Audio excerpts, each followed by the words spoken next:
Danger az saytı üçün. Uzun zaman olur yanım, gözlerim seni görmedi. Seni görmeyime güman, ünvanına hiç ölmedi. Nese var kalbime adamım, çıkacaksan sen karşıma. Bir tesadüf ama seni hele mənə yetirmedi. Dolaşarken bu şehirde hansı bir mekan gedende, düşünceli fikirlice ayak yazırken gedende, sana benzer seni biçimde, gözüme bir göz değende, heyecan telaş içinde seni gördüm zannedende. Bakır bakır adım adım gözlerin seni aktarır. Bir göz görüp seni sandım, hayalım beni aldatır.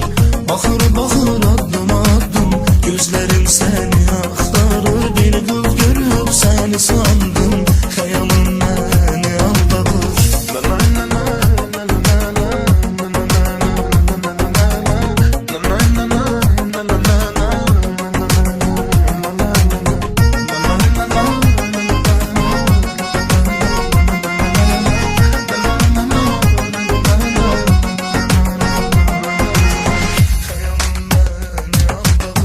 Gözüme tuşlandı biri, seni tek bir candı biri. Sen gözümde canlanarken bakışından yandı biri.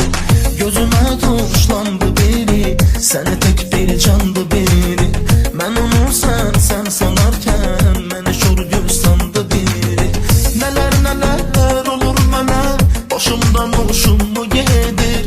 Hayalların kabusu üstüme hücum mu edir. Ah seni görme isteğim yüreğimi didir.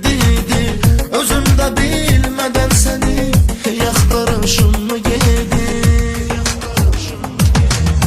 Bakır bakır adım adım gözlerim seni aktarır. Bir göz görüp seni sandım, hayalım beni aldatır.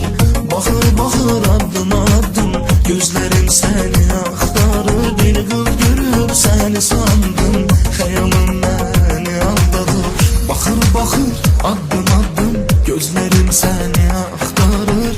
Bir göz görüp seni sandım, hayalım beni aldatır.